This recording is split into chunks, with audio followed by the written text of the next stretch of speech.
নমস্কাৰ আপোনালোক সকলোকে পুনৰবাৰ টিকে মাইণ্ডৰ অন্য এটা ৰাতিপুৱাৰ ধামাকাদাৰ খবৰলৈ স্বাগতম জনাইছোঁ। অন্য দিনাৰ দৰে আজিও আপোনালোকৰ বাবে দিনটোৰ কেইবাটাও গুৰুত্বপূৰ্ণ খবৰ লৈ আহিছোঁ। ভিডিঅ'টো প্ৰথমৰ পৰা শেষলৈকে চাই থাকিব। আৰু আজিৰ খবৰকেইটা দিয়াৰ আগতেই আপোনালোক সকলোকে সৰু এটা সামান্য এটা ৰিকুৱেষ্ট, যদি খবৰকেইটা ভাল পায় লাইক এটা কৰিবলৈ কিন্তু নাপাহৰিব। আজি আগবাঢ়িছোঁ প্ৰথমটো খবৰ ফালে। আপোনালোকে প্ৰথম খবৰটো দিয়াৰ আগতে এটা কমেণ্ট কৰি জনাওকচোন, আপোনালোকে বাৰু ব্ৰইলাৰৰ কণী কেইটা প্ৰজাতিৰ খাই পাইছে? কমেণ্ট ছেকশ্যনত জনাবচোন। কিছুমান থাকে সৰু সৰু, কিছুমান থাকে ডাঙৰ ডাঙৰ, কিছুমানৰ আকৌ কণীটোৰ ভিতৰত মানে ব্ৰইলাৰ কণীটোৰ ভিতৰত দুটাকৈ কুহুম থাকে। তো কোনটো প্ৰজাতিৰ আপোনালোকে খাই পাইছে কমেণ্ট ছেকশ্যনত জনাব। মই গোটেইকেইটা প্ৰজাতিৰে খাই পাইছোঁ। কোনোবা এটা দুটা কুহুম থাকে সেইটোও খাই পাইছোঁ, একেবাৰে সৰুটোও খাই পাইছোঁ, আকৌ এটা অকণমান ডাঙৰ থাকে সেইটোও খাই পাইছোঁ, এটা নৰ্মেল থাকে সেইটোও খাই পাইছোঁ। এতিয়া যিটো নেকি ডাঙৰ থাকে ন, সেইটো কোৱা হয় বাহুবলী কণী। বাহুবলী কণী বুলি কোৱা হয়। আৰু সেই বাহুবলী কণী আমাৰ অসমতে উৎপাদন কৰা হয়। সেই বাহুবলী কণী উৎপাদন কৰা হয় গোলাঘাটত। এতিয়া অসম চৰকাৰে বাহুবলী কণী উৎপাদন কৰিবৰ বাবে গোলাঘাটৰ দেৰগাঁৱত থকা north east agro' product and ছাৰ্ভিচেছত অসম চৰকাৰে প্ৰায় 25ৰ পৰা 30 কোটি টকা বিনিয়োগ কৰিব বুলি জনাইছে ফাৰ্মখনত, যাতে ফাৰ্মখনে আৰু অত্যাধিক বাহুবলী কণী উৎপাদন কৰিব পাৰে। তো সেই যিখন নেকি প্ৰাইভেট কোম্পানী আছিলে, যিখন প্ৰাইভেট ফাৰ্ম আছিলে, সেই প্ৰাইভেট ফাৰ্মখনত এতিয়া অসম চৰকাৰে 30ৰ পৰা 25 কোটি টকা বিনিয়োগ কৰিব, যাতে সেই ফাৰ্মখনত আৰু বাহুবলী কণী উৎপাদন কৰিব পাৰে আৰু সেই কণী উৎপাদন কৰি যাতে অসমৰ বাহিৰলৈ ছাপ্লাই কৰিব পাৰে। তো তাৰ কাৰণে 20ৰ পৰা 25 কোটি টকা এতিয়া বিনিয়োগ কৰিব বুলি জনাইছে। তো অসম চৰকাৰ আজিকালি বিৰাট এইবিলাকৰ প্ৰতি আগ্ৰহী। মুঠৰ ওপৰত আপোনাৰ যদি কিবা মানে এক্সট্ৰা কিবা আপোনাৰ আইডিয়া আছে, আপুনি ইমপ্লিমেণ্ট যদি কৰিব বিচাৰিছে, সেই আইডিয়াটোৱে যদি কিবা এটা পৰিৱৰ্তন আনিব পাৰে, তো চৰকাৰে আপোনাৰ প্ৰজেক্টত ডেফিনেটলি ইনভেষ্ট কৰিব। গতিকে দৰকাৰ এতিয়া কেৱল দিমাগৰ, ঠিক আছে, কেৱল দিমাগৰ দৰকাৰ, দিমাগ খটুৱাই কাম কৰা দৰকাৰ, ইনভেষ্টমেণ্ট চৰকাৰে কৰি দিব। আগবাঢ়িছোঁ ইয়াৰ পাছৰটো খবৰৰ ফালে। আমেৰিকা যুক্তৰাষ্ট্ৰই আমাৰ ভাৰতবৰ্ষৰ ওপৰত আৰোপ কৰি দিলে 50% টেৰিফ।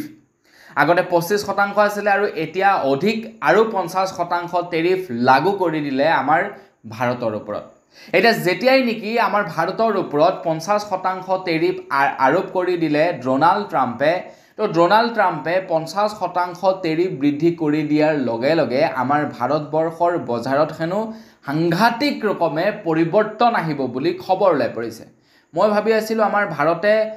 আমেৰিকাৰ পৰা একো নিকিনেও আৰু আমেৰিকায়ো আমাৰ ভাৰতৰ পৰা চাগে বৰ বিশেষ একো বস্তু নিকিনে, গতিকে এই টেৰিফে আমাক বৰ বিশেষ অসুবিধাত নেপেলাব বুলি ভাবিছিলোঁ। আমি ভাবি আছিলোঁ যে ৰাছিয়াৰ পৰা তেল ক্ৰয় কৰে ভাৰতে, গতিকে ৰাছিয়াই আমাৰ ভাৰতৰ ওপৰত যেতিয়ালৈকে টেৰিফ বৃদ্ধি নকৰে তেতিয়ালৈকে আমি পেট্ৰল ডিজেল এটলিষ্ট 100 টকাৰ দৰৰ ভিতৰত পাই থাকিম। যদি ৰাছিয়াই আমাৰ ওপৰত টেৰিফ বৃদ্ধি কৰি দিবলৈ লাগি যায় ডোনাল্ড ট্ৰাম্পৰ নিচিনাকৈ, তেতিয়া আমাৰ ইয়াতে 500 লিটাৰ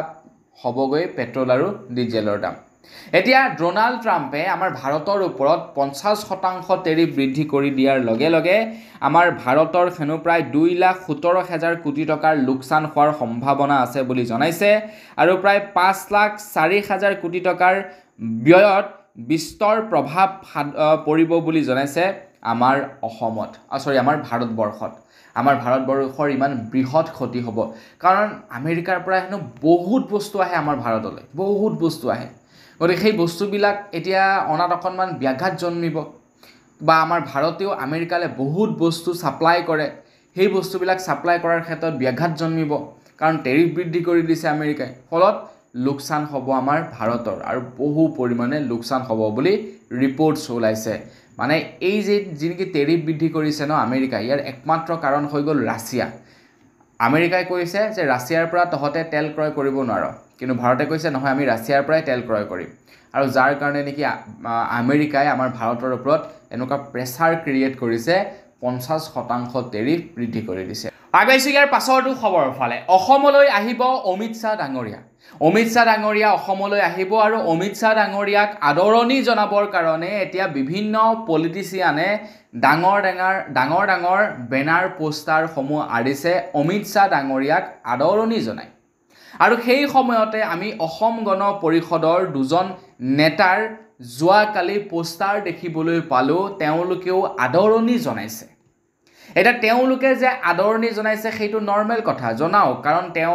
অসম গণ পৰিষদ আৰু বিজেপি এটা পাৰ্টিয়ে নহয় জানো কাৰণ তেওঁলোকৰ মাজত এলায়েন্স হৈছে গতিকে তেওঁলোকে আদৰণি জনাব পাৰে অমিত শ্বাহক সেইটো কোনো ডাঙৰ কথা নহয় কিন্তু আটাইতকৈ ডাঙৰ কথাটো হৈ গ'ল তেওঁলোকে বিজেপিৰ বেনাৰৰ আণ্ডাৰত তেওঁলোকে আদৰণি জনাইছে মানে অগপৰ আমাৰ অসমত অস্তিত্ব কি একেবাৰে নাইকিয়া হৈ গ'ল নেকি অগপই কি বিজেপিৰ ওচৰত মানে বিলীন হৈ গ'ল নেকি অগপৰ অস্তিত্ব নাইকিয়া হ'ল নেকি যি অগপ নেকি অগপই এসময়ত অসমত চৰকাৰ গঠন কৰিছিলে সেই অগপৰ এতিয়া কি অৱস্থা হৈছে অগপই নিজৰ প্ৰতীক চিহ্ন ব্যৱহাৰ কৰিও এতিয়া পোষ্টাৰ উলিয়াব নোৱাৰা হৈছে বিজেপিৰ প্ৰতীক চিহ্ন ব্যৱহাৰ কৰি তেওঁলোকে পোষ্টাৰ বেনাৰ উলিয়াব লগা হৈছে অগপৰ এই দুৰৱস্থা আৰু এতিয়া মানুহ শংকিত হৈ পৰিছে অগপৰ এই অৱস্থা দেখি মানে বিজেপিয়ে অগপক পুৰা গুটে গিলি পেলালে আগবাইছোঁ ইয়াৰ পাছৰটো খবৰ ফালে ইয়াৰ পাছৰ খবৰটো ওলাই পৰিছে গোৱালপাৰাৰ পৰা যোৱাকালিৰ খবৰত মই আপোনালোকক জনাইছিলোঁ যে গোৱালপাৰাৰ এগৰাকী ইউটিউবাৰে এজন টমটম চালকক ধমকি লগাইছে চপ্পলেৰে একদম গুৰুলকৈ প্ৰহাৰ কৰিছে আৰু যেতিয়া নেকি টমটম চালকজনে উভতি ধৰিছিলে তেতিয়া সেই ইউটিউবাৰগৰাকীয়ে মহিলা ইউটিউবাৰগৰাকীয়ে কৈছে যে মই কোন তই চিনি নাপাওঁ মই গোৱালপাৰাৰ এগৰাকী ইউটিউবাৰ হয় SPDC মোৰ তলত থাকে তই মোক চিনি পোৱা নাই এনেধৰণৰ ধমকি লগাইছিলে গোৱালপাৰাৰ এগৰাকী মহিলাই এজন টমটম চালকক আৰু তাৰ পাছতেই সেই ভিডিঅ'টো সামাজিক মাধ্যমত প্ৰচাৰ হৈ গ'ল যোৱাকালিৰ খবৰটোত মই আপোনালোকক সেই সম্পৰ্কে জনাইছোঁ চাওকচোন বাৰু আমাৰ ইউটিউবাৰবিলাকৰ কিমান মানে অটপালি বাঢ়িছে কেইদিনমান আগত গুৱাহাটী মহানগৰীত আকৌ এজন ইউটিউবাৰে এজন ফল বেপাৰীক বাপেকে চুৰিৰে আঘাত কৰিছিলে তাৰ পূৰ্বে অন্য এজন ইউটিউবাৰে আপোনাৰ অন্য কেইজনমান যুৱকক মাৰধৰ কৰিছিলে নামবিলাক ইয়াতে অকণমান উল্লেখ কৰিবলৈ দিগদাৰ হৈ পৰে এইবাৰ আকৌ গোৱালপাৰাৰ পৰা খবৰ ওলাই পৰিছে গোৱালপাৰাতো এগৰাকী মহিলাই বোলে অভদ্ৰ আচৰণ কৰিছে গতিকে চৰকাৰে কোন দিনাখন কি যে নিয়ম বনাই দিয়ে তাৰ কোনো ঠিক নাই আগবাইছোঁ ইয়াৰ পাছৰটো খবৰৰ ফালে খবৰটোৰ মাজতে এটা প্ৰেম কাহিনীৰ বিষয়ে আপোনালোকক কৈ লওঁ শুনিব আপোনালোকে ভাল পাব হিন্দীত এষাৰ কথা আছে যদিহে আপুনি কোনো এটা বস্তু মনৰ পৰা বিচাৰে তেতিয়া গোটেই পৃথিৱীয়ে গোটেই ইউনিভাৰ্ছে লাগি যায় সেই বস্তুটো আপোনাক কৰি দিবৰ কাৰণে শাহৰুখ খানৰ এখন ফিল্ম আছিলে সেই ফিল্মখনৰ এইটো এটা ডায়লগ যে আপুনি যদি কিবা এটা বস্তু অন্তৰৰ পৰা বিচাৰে তেতিয়া গোটেই ইউনিভাৰ্ছে লাগি যায় সেই বস্তুটোক আপোনাৰ কৰিবৰ কাৰণে তো ঠিক তেনেকুৱা ধৰণৰ এটা প্ৰেম কাহিনীৰ বিষয়ে আপোনালোকক ক'বলৈ ওলাইছোঁ প্ৰেম কাহিনীটো হৈছে চাইনাৰ এটা প্ৰেম কাহিনী এগৰাকী ছোৱালী আৰু এজন ল'ৰাই বিয়া পতাৰ 11 বছৰ পূৰ্বে এটা নিৰ্দিষ্ট স্থানত ঘূৰিবলৈ গৈছিলে তেওঁলোকে ঘূৰিবলৈ যোৱাৰ সময়ত না ছোৱালীজনীয়ে ল'ৰাজনক চিনি পায় না ল'ৰাজনে ছোৱালীজনীক চিনি পায় তেওঁলোকৰ মাজত কোনো সম্পৰ্ক নাই আনকি তেওঁলোকে দুয়োজনক চিনিয়ে পোৱা নাছিলে তো সেই যিটো স্থানত নেকি ঘূৰিবলৈ গৈছিলে সেই স্থানত ছোৱালীজনীয়ে একপি ফটো ক্লিক কৰিছিলে একপি ফটো ক্লিক কৰিলে ক্লিক কৰোঁতে সেই ছোৱালীজনীয়ে ফটো ক্লিক কৰাৰ পাছফালে এজন সৰুকৈ সামান্য ল'ৰা ৰখি আছিলে মানে সেই যুৱকজনেও ঘূৰিবলৈ গৈছিলে তো যুৱকজনৰ ফটো সেই ফটোখনত উঠি গ'ল তো সেই ল'ৰাজন আৰু যুৱকজন যাৰ নেকি বিয়া হৈছিলে তো তেওঁলোকৰ বিয়া হ'ল বিয়া হোৱাৰ পাছত যেতিয়া নেকি ল'ৰাজনে ছোৱালীগৰাকীৰ ফটোসমূহ চাই আছে তেতিয়া দেখা পালে যে সেই যে আজিৰ পৰা 11 বছৰ পূৰ্বে ঘূৰিবলৈ গৈছিলে ল'ৰাজনে আৰু ছোৱালীজনীয়ে পৃথকে ছোৱালীগৰাকীয়ে যে ফটো একপি ক্লিক কৰিছিলে ফটো কপি ক্লিক কৰোঁতে যে পাছফালে ল'ৰা এজন ৰখি আছিলে সেই ল'ৰাজনৰ সৈতে এতিয়া বৰ্তমানত ছোৱালীজনীৰ সৈতে বিবাহ হৈছে চাওকচোন সেই সময়ত কিন্তু তেওঁলোকে ইজনে সিজনক একেবাৰেই চিনি নাপায় তেওঁলোকে নাজানে কোন ক'ৰ কি হয় সেইবিলাক একোৱেই নাজানে দুয়োজনে বেলেগৰ পৰা গৈ তেওঁলোকে তাতে সেই স্থানটো চাবৰ কাৰণে গৈছিলে আৰু পাছত তেওঁলোকৰ বিয়া হ'ল বিয়া হোৱাৰ পাছত যেতিয়া নেকি ফটোখন দেখা পালে তেতিয়াহে গম পাইছে এইজন দেখোন ময়ে আছিলোঁ তুমি ফটো ক্লিক কৰিছিলা পাছফালে মই ৰখি আছিলোঁ চাওকচোন বাৰু কেনেকুৱা মানে মিৰিকেল বুলি কয় ন এইবিলাকক কেনেকৈ মানে সংঘটিত হৈছে তো সেইকাৰণে হয় কিবা এটা বস্তু যদি আপুনি অন্তৰৰ পৰা বিচাৰে ন গোটেই বোলে ইউনিভাৰ্ছে লাগি পৰে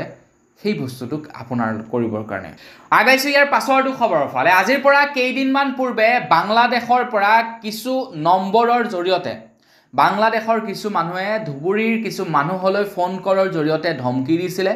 বা ধুবুৰীৰ কিছু মানুহক মেছেজ কৰিছিলে ধমকি ভৰা মেছেজ পঠাইছিলে হোৱাটছআপত তেওঁলোকক মেছেজ পঠাইছিলে হোৱাটছআপত তেওঁলোকক ভইচ মেছেজ পঠাইছিলে ধমকি ভৰা আৰু তাৰ পাছতেই অসম চৰকাৰে এই সন্দৰ্ভত তদন্ত কৰে বুলি জনাইছে মন্ত্ৰী হিমন্ত বিশ্ব শৰ্মাদেৱে আৰু সেই তদন্ত মৰ্মে ইতিমধ্যে এজন লোকক গ্ৰেফতাৰ কৰিবলৈ সক্ষম হৈছে সেই লোকজনৰ নাম হৈছে আলী হুছেইন বেপাৰী তো এখেতক বৰ্তমান এৰেষ্ট কৰিছে সেই কাণ্ডটোৰ সৈতে তেখেত জড়িত আছিলে বুলি জনাইছে আৰু এই গোটেই ঘটনাটোৰ অলমোষ্ট একদম 99% কেছ সলভ হৈ গৈছে অন্তিম পৰ্যায়ত আছে আৰু খুব সোনকালেই এই গোটেই ঘটনাটোৰ অসম চৰকাৰে A to Z ডিটেইলছ আগবঢ়াব বুলি জনাইছে 15 ছেপ্টেম্বৰ আহি আছে 15 ছেপ্টেম্বৰত আমি গৌৰৱ গগৈৰ সকলো ডিটেইলছ চাবলৈ পাম আৰু খুব সোনকালে গৌৰৱ গগৈ ডিটেইলছৰ পূৰ্বে আমি এই ঘটনাটোৰ বিষয়ে জানিব পাৰিম আগবাইছো ইয়াৰ পাছৰটো খবৰ ফালে ইয়াৰ পাছৰ খবৰটো ওলাই পৰিছে আমাৰ অসমৰ কিছু চৰকাৰী চাকৰিয়ালৰ বাবে এটা ভাল খবৰ ওলাই পৰিছে আমাৰ অসম কেবিনেটে যোৱাকালি সিদ্ধান্ত লৈছে যে অসম গছপুলি ৰোপণ আৰু শস্য উন্নয়ন নিগমৰ কৰ্মচাৰীসকলক VRS আৰু ইয়াৰ বন্ধাকৰণ দিবৰ বাবে অনুমোদন আগবঢ়াইছে অসম কেবিনেটৰ তৰফৰ পৰা তো যিসকল নেকি মানে অসম গছপুলি ৰোপণ আৰু উন্নয়ন নিগমৰ কৰ্মচাৰী আছে তেওঁলোকৰ কাৰণে এইটো এটা ভাল খবৰ তো ভাল যদি লাগিছে খবৰকেইটা এতিয়ালৈকে চাই লাইক এটা কিন্তু কৰি থৈ যাব আগবাইছোঁ ইয়াৰ পাছৰটো খবৰৰ ফালে যোৱাকালি হঠাতে বানপানীৰ পৰিস্থিতি হয় গুৱাহাটী মহানগৰীত জোৰাবাটৰ অৱস্থাটো ক'বই নালাগে তাৰ লগে লগে ফ্লাইঅভাৰ মানে বিভিন্ন ফ্লাইঅভাৰ তলত ইমানেই পানী হৈছে গাড়ী উপঙি গৈছে পানীত উপঙি গৈছে গাড়ী কিছুমান উটি গৈছে আৰু তেনে অৱস্থাত এজন লোকৰ মৃত্যু হয় বুলিও খবৰ ওলাই পৰিছে আৰু যোৱাকালি মানে জয়ন্ত মল্ল বৰুৱা ডাঙৰীয়া অসমত নাছিলে তেখেত যেহেতু আপোনাৰ কিবা এজন মন্ত্ৰী হয় পাহৰিলোঁ কি মন্ত্ৰী আছিলে তেখেত বাৰু যি কি নহওক জয়ন্ত মল্ল বৰুৱা ডাঙৰীয়াই বিদেশৰ পৰাই তেখেতে ফেচবুকত পোষ্ট লিখি কৈছে যে গুৱাহাটী তথা ইয়াৰ উপকণ্ঠ অঞ্চলসমূহত হোৱা মুখলধাৰ বৰষুণ আৰু মেঘালয়ৰ পৰা নামি অহা পানীৰ ফলত গুৱাহাটীত এক বান সদৃশ পৰিস্থিতিৰ সৃষ্টি হৈছে বান সদৃশ পৰিস্থিতি নহয় বানপানীৰ সৃষ্টি হৈছে এই বৰষুণৰ মাজতো আমাৰ বিভাগ বিষয়া কৰ্মচাৰীসকলে পৰ্যায় পৰিমাণে পানী উলিওৱাৰ বাবে যিমান পাৰে চেষ্টা চলাই আহিছে মই দেশৰ বাহিৰত থাকিলেও সম্পূৰ্ণ ব্যৱস্থাটো ইয়াৰে পৰাই নিৰীক্ষণ কৰি আছোঁ আশা কৰোঁ অতি কম সময়ৰ ভিতৰতে এই অসুবিধাজনক পৰিস্থিতিৰ পৰা উৰ পৰিব বুলি জনাইছে এতিয়া ভাবি থাকিলেনো কি হ'ব হাতে কামে যেতিয়ালৈকে কাম নকৰে তেতিয়ালৈকে কেনেকৈনো বানপানীৰ সমস্যা নাইকিয়া হ'ব বানপানীৰ সমস্যাটো এতিয়াৰে পৰা নহয়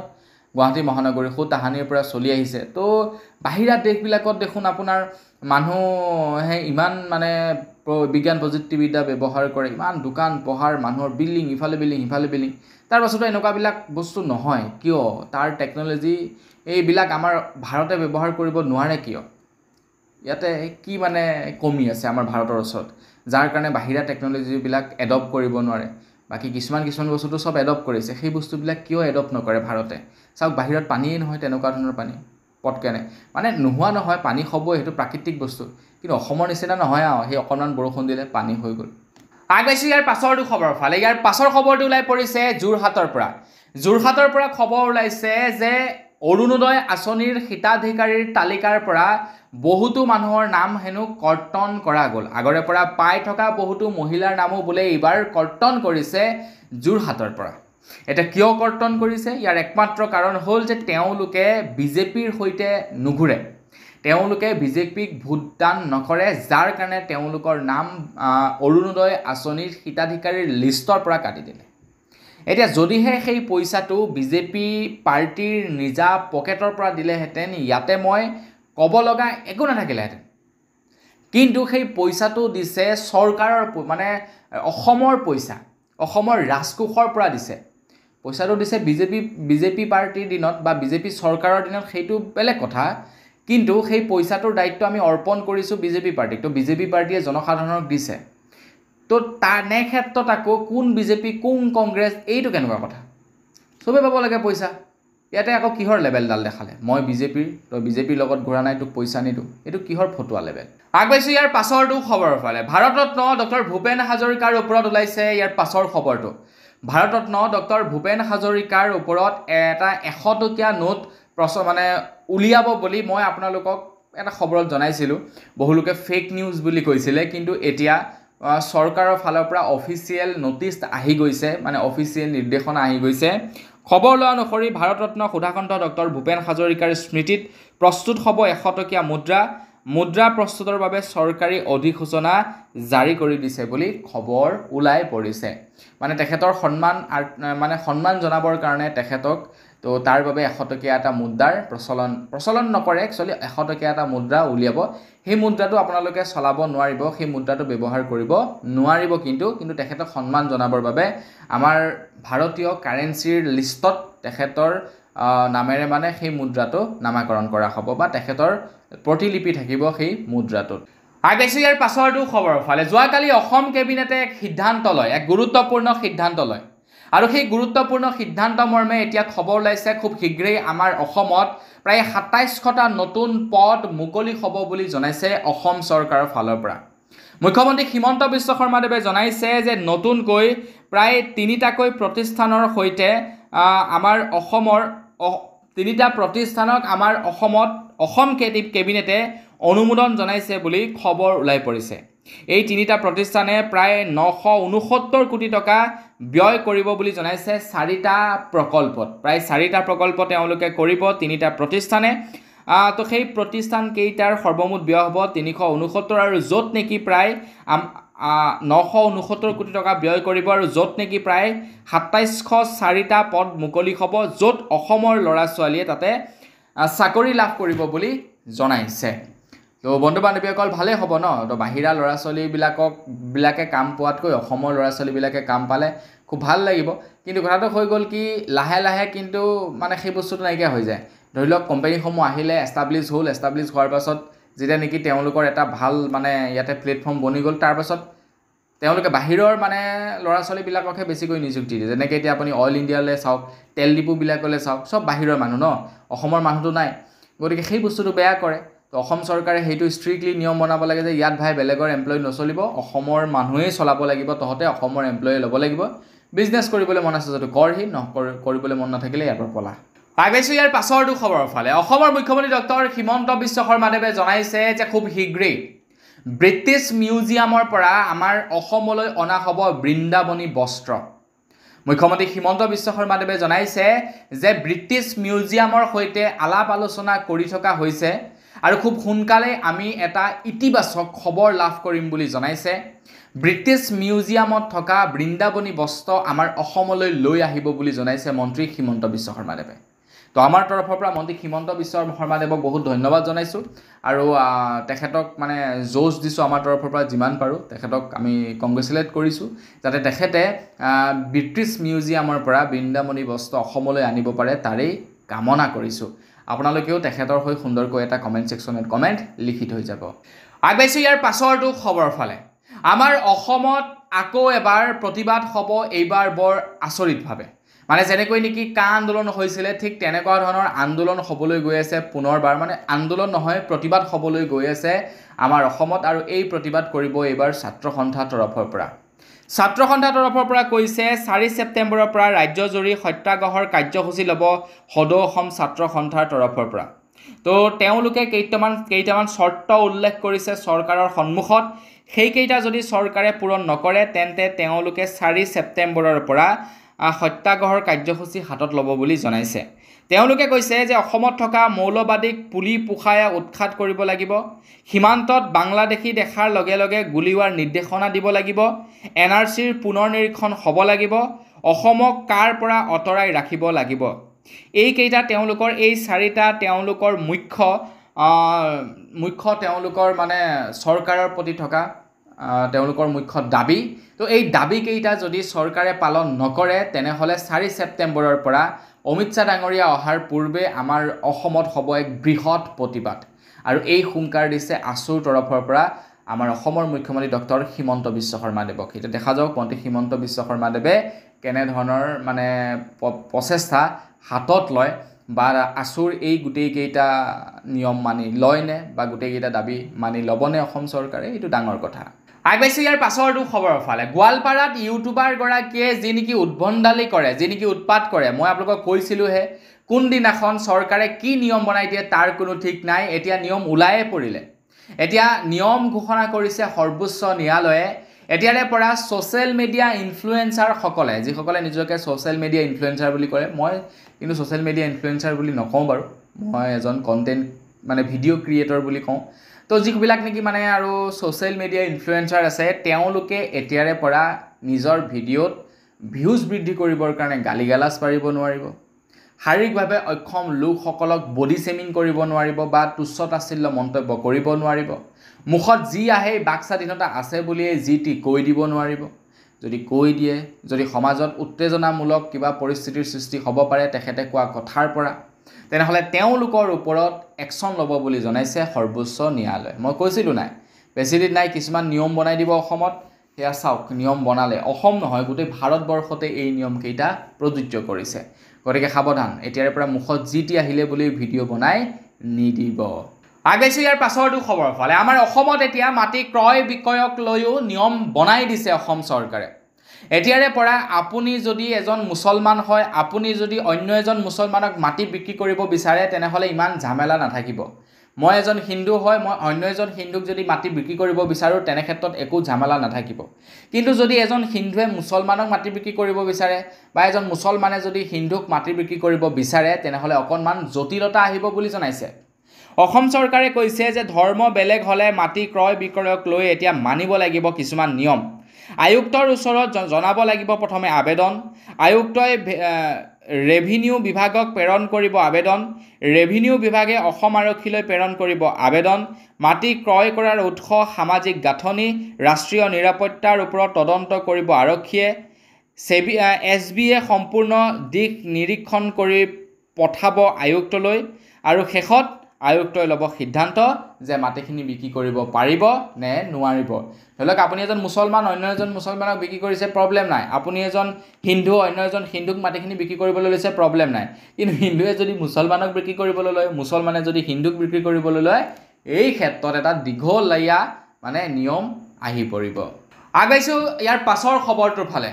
অসম কেবিনেটে সিদ্ধান্ত লৈছে যে 12 অক্টোবৰত ঝুমুৰ বিনন্দিনীত অংশ লোৱাসকলক 25,000 টকাকৈ ধন দিব বুলি জনাইছে মানে যেনেকৈ নেকি বিহু ৱৰ্ল্ড ৰেকৰ্ড কৰোঁতে প্ৰত্যেকগৰাকী নাচনীকে 25,000 টকাকৈ দিছিলে এতিয়া ঝুমুৰ বিনন্দিনীত অংশ লোৱা সকলকো 25,000 টকাকৈ দিব বুলি জনাইছে খুব সোনকালে বিতৰণ কৰিব প্ৰত্যেক ডিষ্ট্ৰিক্টে গৈ হেনো চেক বিতৰণ কৰিব বুলি জনাইছে আগবাইছোঁ ইয়াৰ পাছৰটো খবৰৰ ফালে অসমত হোৱা নাগৰিক সভালৈ আহিছিলে দিল্লীৰ এগৰাকী মহিলাগৰাকীৰ নাম হৈছে সৈয়দা হামিদ তো তেখেতে অসমলৈ আহি বাংলাদেশক ছাপোৰ্ট কৰি যায় তো বাংলাদেশক ছাপোৰ্ট কৰি তেখেতে কিছু মন্তব্য কৰি যায় তো তেখেতে কিছু মন্তব্য কৰাৰ পাছতেই এতিয়া তেখেতক লৈ চৰ্চা চলিছে তেখেতে যোৱাকালি দিল্লীত অসমক লৈ তুচ্ছ তাচ্ছিল্য মন্তব্য কৰিছে এতিয়া আছুৰ তৰফৰ পৰা কৈছে যিজন মুখ্যমন্ত্ৰীয়ে নেকি এজন ইউটিউবাৰে সামান্য কিবা এটা বেয়াকৈ কোৱাৰ পাছত ফলতেই সেই ইউটিউবাৰজনক অসম চৰকাৰে ইউটিউবাৰজনৰ বিৰুদ্ধে গোচৰ ৰুজু কৰে ইউটিউবাৰজনৰ বিৰুদ্ধে ৰাষ্ট্ৰদ্ৰোহৰ নিচিনা গোচৰত মানে তেখেতলোকক এৰেষ্ট কৰিবলৈ চেষ্টা কৰে তো তেনে অৱস্থাত অসমত থাকি বাংলাদেশক ছাপোৰ্ট কৰিলে অসমৰ কথা বেয়াকৈ ক'লে তেনেকুৱা এগৰাকী মহিলাৰ ওপৰত কিয় এতিয়ালৈকে অসম চৰকাৰে FIR ৰুজু কৰা নাই এইটো এটা প্ৰশ্ন সুধিছে তাৰপিছত মন্ত্ৰী হিমন্ত বিশ্ব শৰ্মাদেৱে কৈছে যে তেখেতে যিখিনি নেকি বক্তব্য দিছে সেই বক্তব্যখিনিৰ আধাৰত যদি আমি তেখেতৰ এগেইনষ্টত FIR ৰুজু কৰোঁ তেখেতে খুব সোনকালে হাৰি যাব গতিকে তেখেতক আমি হিৰো হ'বলৈ নিদিওঁ সেইকাৰণে আমি FIR ৰুজু নকৰোঁ বুলি মন্ত্ৰী হিমন্ত বিশ্ব শৰ্মাদেৱে অজুহাত দেখুৱাইছে আগবাইছোঁ ইয়াৰ পাছৰটো খবৰৰ ফালে আপোনালোকে বাৰু শ্বপিং মলত শ্বপিং কৰি পাইছে নে নাই পোৱা কমেণ্ট ছেকশ্যনত জনাবচোন আপোনালোকে কেতিয়াবা চাবচোন ক'ৰবাত দোকান বা ক'ৰবাত শ্বপিং মলত শ্বপিং কৰিবলৈ যাব তেতিয়া আপোনালোকৰ পৰা মোবাইল নাম্বাৰটো বিচাৰে আৰু তেওঁলোকে মোবাইল নম্বৰটো কিয় লয় বাৰু জানেনে মাজে সময়ে আপোনালোকলৈ মেছেজ পঠাই থাকিব যে চেনি 40 টকা পাৰ কিলো দিয়া হৈছে আটা 20 টকা পাৰ কিলো দিয়া হৈছে খুব সুন্দৰ চাবোন আপোনালোকৰ বাবে অফাৰত আহিছে লৈ যাওক 1000 টকা বজাৰ কৰিলে আপোনালোকে 1 কেজি সাৰ্ফ ফ্ৰী পাব এনেকুৱা ধৰণৰ অফাৰবিলাক মানে যিবিলাক লোভনীয় অফাৰ সেই লোভনীয় অফাৰবিলাক আপোনালোকক দিবৰ কাৰণে তেওঁলোকে মোবাইল নাম্বাৰসমূহ ৰাখি থৈ দিয়ে আপোনালোকৰ পৰা সময় সময় মেছেজ আহি থাকে তো এতিয়া মানে কেন্দ্ৰ চৰকাৰ ফালৰ পৰা কিছুমান মানে ৰুল ৰেগুলেশ্যন বনাব বুলি কৈছে তো এই যিবিলাক নেকি আপোনাৰ শ্বপিং মল থাকে কিবা থাকে মানে দোকানী থাকে তেওঁলোকে আপোনালোকৰ পাৰ্সোনেল মোবাইল নাম্বাৰ ল'ব নোৱাৰিব বিচাৰিব পাৰিব আপুনি নিদিও বুলি ক'লে কোনো কথা নাই তেওঁলোকে মানে নললো হ'ব তো নতুনকৈ এতিয়া নিৰ্দেশনা জাৰি কৰা হৈছে তো কেতিয়াবা খুজিলে মানে নিদিব এনে আলতু ফালতু নাম্বাৰ এটা দি থৈ দিব কি যে মেছেজবিলাক আহি থাকে নহয় আপোনালোকে চাবচোন বিশালৰ পৰা বজাৰ কৰি অহাৰ পাছত মাজে সময়ে আপোনালোকলৈ মেছেজ আহি থাকিব 100 টকাত আপোনাক দিয়া হৈছে দালি লগতে দিয়া হ'ব এটা মিঠাতেলৰ বটল এইবিলাক মানে অফাৰ আহি থাকে আগৈছে একেবাৰে শেষৰটো খবৰ ফালে একেবাৰে শেষৰ খবৰটো ওলাই পৰিছে গোৱালপাৰাৰ উচ্ছেদ অভিযানক লৈ গোৱালপাৰাৰ উচ্ছেদ অভিযানক লৈ এতিয়া ৰাজ্যপালে তদন্তৰ নিৰ্দেশনা প্ৰদান কৰিছে গোৱালপাৰাত যিনিকি উচ্ছেদ অভিযান হৈছিলে তো সেই উচ্ছেদ অভিযানক লৈ এতিয়া ৰাজ্যপালে তদন্তৰ নিৰ্দেশনা প্ৰদান কৰিছে ইয়াতে বহুখিনি কথা আছে কিন্তু সেইবিলাকৰ বিষয়ে আপোনালোকক ক'ব নাযাওঁ কিন্তু তাৰে ভিতৰত আপোনালোকে বুজি পোৱাকৈ যিটো শৰ্ত উল্লেখ কৰিছে সেইটো হৈছে যে যদিহে সেইখিনি চৰকাৰী মাটি আছিলে তেনেহলে সেই চৰকাৰী মাটিত বহি থকা মানুহসকলক আপোনালোকে কি কয় চৰকাৰী ঘৰ কিয় দিছিলে সেই মানুহখিনিক আপোনালোকে চৰকাৰী কাৰেণ্ট কিয় দিছিলে সেই মানুহখিনিক আপোনালোকে জল জীৱন মিছন আঁচনিৰ পানী কিয় দিছিলে সেই মানুহখিনিক আপোনালোকে চৰকাৰী কাৰেণ্ট কিয় দিছিলে এনেকুৱা ধৰণৰ মানে কিছুমান এতিয়া প্ৰশ্ন উত্থাপিত কৰিছে ৰাজ্যপালে আৰু যাৰ বাবে নেকি এতিয়া তদন্ত বিচাৰিছে এইটো কিন্তু মানে ভাবিব লগা কথা আকৌ চৰকাৰে যদি জানে সেই মাটিখিনি চৰকাৰী মাটি তেন্তে তেওঁলোকক চৰকাৰৰ ধন খৰচা কৰি ঘৰ বনাবলৈ কিয় দিছিলে যদিহে সেই ঘৰটো ভাঙিবলৈ হয় চৰকাৰে এনেকুৱা ধৰণৰ ঢেই মানে বহু কেইটা বিষয়ক লৈ এতিয়া তদন্তৰ দাবী মানে তদন্ত কৰিবৰ বাবে নিৰ্দেশনা প্ৰদান কৰিছে ৰাজ্যপালে গোৱালপাৰাত তো দেখা যাওক তদন্তৰ আৰত কেনেকুৱা ধৰণৰ ৰহস্যবিলাক ওলাই পৰে তো বন্ধু-বান্ধৱীসকল বস আজিৰ ভিডিঅ'ত জনাবলগীয়া খবৰ ইমান কেইটাই আছিলে পূজা আহি আছে তো অলপ ভিডিঅ' চিডিঅ'বিলাক শ্বেয়াৰ কৰি দিব পূজাত চলিব লাগিব নহয় পইচা পাতি আহিলেহে পূজা চলিব পাৰিম হয়নে নহয় তো আজিৰ ভিডিঅ'ত ইমানেই পুনৰ এটা ভিডিঅ'ত সকলোকে লগ পোৱাৰ আশা কৰিলোঁ বিদায় মাগিছোঁ ধন্যবাদ জয় অসম।